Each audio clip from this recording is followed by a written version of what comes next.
يا مساء الفل، ازيكم يا حلوين؟ عاملين ايه؟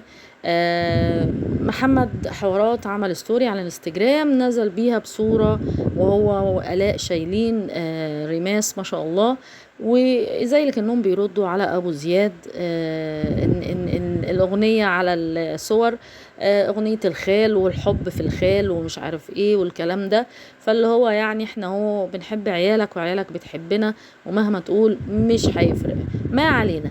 المهم بعد كده كان نازل بستوري وقال خير الناس في فكرة تحدي وفي فكرة مقلب في آلاء. قالوا له اعمل مقلب في آلاء، الناس شرانية قوي.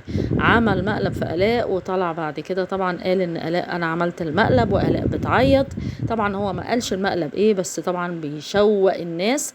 لو عايزين بقى قولوا لي انزل الفيديو امتى، وطبعا ده اسلوب من اساليب الاثاره يعني والتشويق.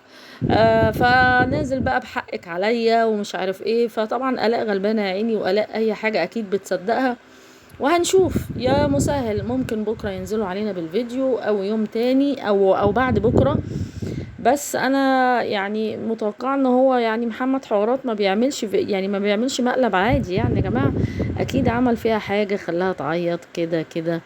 وهنشوف يعني هل هو فعلا مقلب ولا سكتش كده جميل وتصوير حلو. هم دلوقتي بدأوا يخشوا في المقالب والحاجات دي عشان يشوقوا الناس ويغيروا المحتوى شوية، واحنا قابلين اي حاجة هم بيعملوها يعني. فربنا يوفقهم يا رب دايما ويكرمهم. ما تنسوش بقى تعملوا لايك التمام وتشتركوا في القناة وتفعلوا زر الجرس عشان يوصل لكم كل جديد.